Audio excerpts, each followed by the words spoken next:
여러분 안녕하세요. 스튜디오 테디 이든쌤입니다. 오늘은 최근에 진행되었던 24년 상반기 육아휴직 대책, 즉 기간제 채용에 대한 솔직한 리뷰를 해보려고 합니다. 이 열차 승무원을 꿈꾸는 많은 분들이 대체 어떤 분들이 최종 합격을 했는지, 그리고 최근에 면접이 어떤 분위기로 진행이 되고 있는지 많이 궁금해하실 거라고 생각됩니다. 이러한 궁금증을 저희 스튜디오 테디 합격 사례와 또 저의 의견을 종합해서 전체적인 리뷰를 한번 해드리려고 합니다. 그럼 빠르게 시작해보도록 하겠습니다. 우선 이번 육아휴직 대체 채용은 대부분의 질문이 기존에 있었던 기출 질문에서 큰 변화가 없었다는 특징이 있었습니다. 이 기본적인 자기소개와 지원 동기를 엮어서 대답하는 질문으로 이전 채용에서 진행됐던 자기소개를 조금 변형해서 물어보는 정도였다고 생각됩니다. 또한 대부분 공통 질문으로 면접이 진행되었고 간혹 대화를 주고받는 느낌의 간단한 꼬리 질문을 받았던 지원자도 있었습니다. 면접의 분위기는 대체적으로 잘 들어주려는 편안한 느낌이었다고 하니 여러분들이 면접에서 긴장하기보다는 자신감 있게 준비한 내용을 잘 이야기하는 면접 태도가 이번 기간제 채용뿐만 아니라 다른 열차 승무원 면접에서도 중요한 합격 포인트가 될 것이라고 생각됩니다. 우선 이번 면접에서 난이도가 평이한 질문들이 많았고 또 롤플레잉이나 시사 관련 질문이 적었던 만큼 아마 다음 채용에서는 면접의 난이도가 조금은 상승할 수도 있다는 생각을 조심스럽게 해보게 됩니다. 그렇기 때문에 여러분들이 이 서류 합격이 매우 어려운 코레일 관광개발의 채용에서 힘들게 찾아온 서류 합격의 기회를 최종 합격이라는 결과로 만들어내기 위해서 평소에도 면접을 준비해주시는 노력이 필요할 것으로 생각됩니다. 그리고 이번 면접에서도 이 방송문을 읽는 평가가 그대로 진행되었습니다. 아무래도 열차 승무원은 출발 전 안내방송, 정차역 안내방송, 종착역 안내방송, 공공질서방송, 금연방송, 감성방송 등등등 매우 많은 문안의 안내방송을 매 승무 시행해야 하기 때문에 이러한 평가가 계속 이어지고 있다고 생각됩니다. 여기서 완벽하게 현직 승무원과 같이 방송할 수 있는 역량을 평가한다기보다는 보이스의 편안함, 신뢰감, 억양 이런 부분들을 종합적으로 평가해서 이후 신입교육을 통해 열차 승무원으로서 안정적으로 안내방송 업무를 수행할 수 있는 이 자질을 가지고 있는지 이런 부분을 판단한다고 생각하시면 될 것 같습니다. 실제로 저희 스튜디오 TD에서는 정규 과정을 통해 이 보이스 트레이닝을 실시하고 있는데 어떤 신뢰가는 보이스를 만들기 위해 발성과 발음 이런 기본기들을 익힌 저희 스튜디오 테디 학생들은 자신감 있게 방송문을 읽고 나왔다고 합니다. 또 실제 열차 승무원 방송 문안을 통해 연습해보는 시간도 가지기 때문에 더 실전적인 도움이 되었을 거라고 생각합니다. 또 이번 면접에서는 이 감성 방송을 직접 생각해서 방송해보라는 질문도 해주셨다고 해요. 이미 많은 준비생들이 이런 방송 문안을 읽고 준비를 해오기 때문에 즉흥적으로 문안을 만들어내는 질문을 통해서 평소의 말투와 억양을 체크하기 위한 부분이 아니었을까 생각됩니다. 그렇기 때문에 더더욱 평소에도 발성과 발음을 꾸준히 연습하셔서 갑작스러운 감성방송 질문에도 대처할 수 있는 어떤 역량을 갖추신다면 이 최종 합격이라는 곳에 한 발 더 가까워질 수 있을 거라고 생각됩니다. 또 이번 채용을 통해서 다시 한번 확실해진 사실은 이 자신만의 스토리텔링이 굉장히 중요하다는 점입니다. 우선 이번에 최종 합격했던 학생들의 경우 경력, 경험, 교육사항을 모두 채워서 서류 합격을 한 사례도 있는 반면에 이 경력 경험 사항은 하나만 작성하고 교육사항만 모두 채워서 이 서류 합격뿐만 아니라 최종 합격까지 한 사례도 있습니다. 물론 모든 부분을 채워서 점수를 받는 것도 중요하지만 채우기만 해서 점수를 받는 건 아니기 때문에 제가 늘 강조드리지만 열차 승무원을 꿈꾸고 계시다면 이 서비스와 관련된 경험과 꾸준한 봉사활동 그리고 각종 자격증 취득에 힘을 써주시는 것이 굉장히 중요할 거라고 생각됩니다.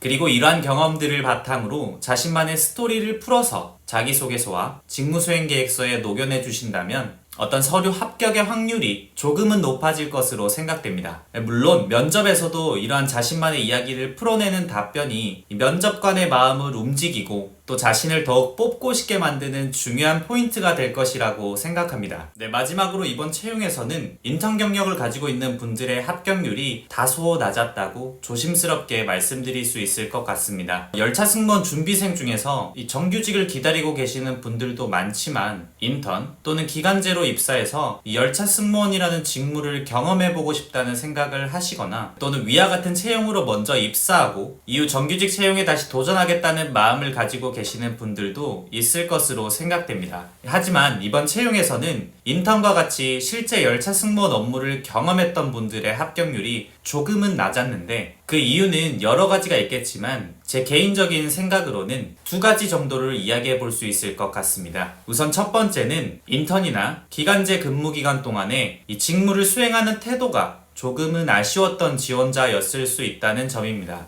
실제 서류 전형과 면접 과정에서 외부 심사관이 투입되지만 내부 심사관도 존재하고 또 경력란에 열차 승무원 내용을 작성하거나 실제로 지원 여부를 파악하는 건 크게 어렵지 않기 때문에 근무 중에 지각, 결승과 같은 내용이나 또는 불만 민원의 여부, 검표 업무의 실적, 또 승무팀장님의 평가 또는 주변 동료들의 평가도 영향이 있을 수 있다고 생각됩니다. 그렇기 때문에 정규직 채용에 관심이 있는 열차 승무원 준비생분들이라면 이 인턴과 기간제 채용에 지원하는 부분을 깊게 고민해보는 것도 중요할 것이라고 생각됩니다. 물론 모든 업무에 있어서 최선을 다하는 것은 어떻게 생각하면 당연한 부분이지만 사람이 실수를 할 수도 있고 또는 의도치 않게 문제 상황에 직면할 수도 있기 때문에 이렇게 열차 승무원 업무를 경험해보는 것이 때로는 확실한 강점이 될 수도 있지만 때로는 마이너스가 될 수도 있다는 생각을 하게 됩니다. 두 번째는 이 새롭게 지원하는 분들과의 어떤 합격 인원에 대한 비율을 조정하는 부분이 있을 수 있다고 생각됩니다.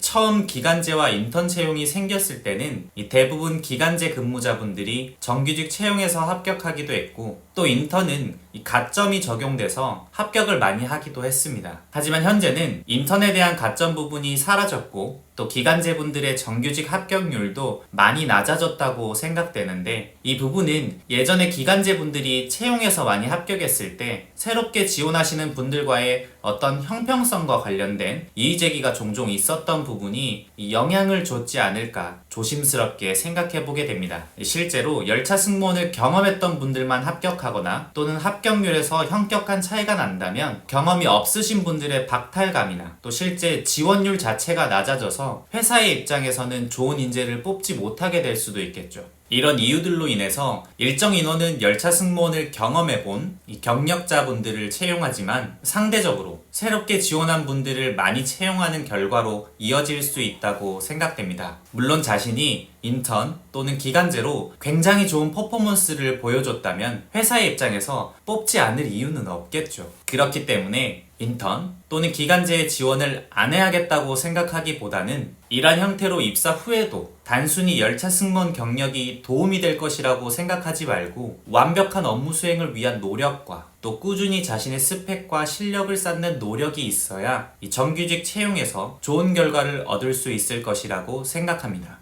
네, 오늘은 이번 육아휴직 대체 채용에 대한 전반적인 내용과 또 저의 개인적인 견해를 담아서 여러분들이 다음 채용을 준비하는데 참고할 수 있는 내용을 말씀드렸습니다. 이번 채용을 시작으로 앞으로 열차 승무원 채용이 이어질 예정이기 때문에 이 열차 승무원을 꿈꾸신다면 제가 말씀드린 부분들을 잘 생각해 보시고 준비하신다면 분명히 좋은 결과를 얻으실 수 있을 것이라 생각합니다. 그럼 지금까지 스튜디오 테디 이든쌤이었습니다. 감사합니다.